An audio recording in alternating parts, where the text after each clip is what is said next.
Le vrai changement, c'est de se dire que quelqu'un qui va donner un certain nombre d'heures de cours pendant un certain nombre d'années doit être qualifié dans un CDI. Que ce que vous voulez, maître assistant, maître de conférence, assistant, mais on doit requalifier. Au-delà d'un certain nombre d'heures, d'un certain nombre de temps, on doit trouver un statut. On ne peut pas faire tout le temps des contrats comme ça de vacation de 18 heures à quelqu'un pendant 3, 4, 5, 6 ans.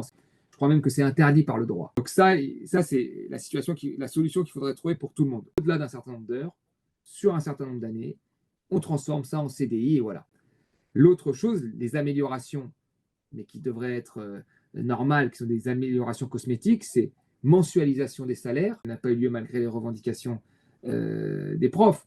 Et après, quelque part aussi, revalorisation de l'heure de cours, qui n'a pas été revalorisée depuis 25 ans, qui est une heure qui est très mal payée aujourd'hui. Pour des gens on est à 35, allez, un peu plus autour de 40 euros de l'heure, pour des gens qui ont fait des années d'études à l'université, quel que soit le niveau, en master, en deuxième, troisième année, c'est pas possible ça. Et ça n'a toujours pas été fait. Donc on voit bien que la création de postes, elle n'est pas là, la création d'un statut n'est pas là, et l'amélioration du statut comme il est aujourd'hui, c'est-à-dire les retards de paiement qu'on mensualiserait, n'est toujours pas là. Donc force est de constater qu'on est toujours dans la même dynamique, quoi, de ce volant de flexibilité qui tient l'université et pour qui il n'y a pas beaucoup d'amélioration.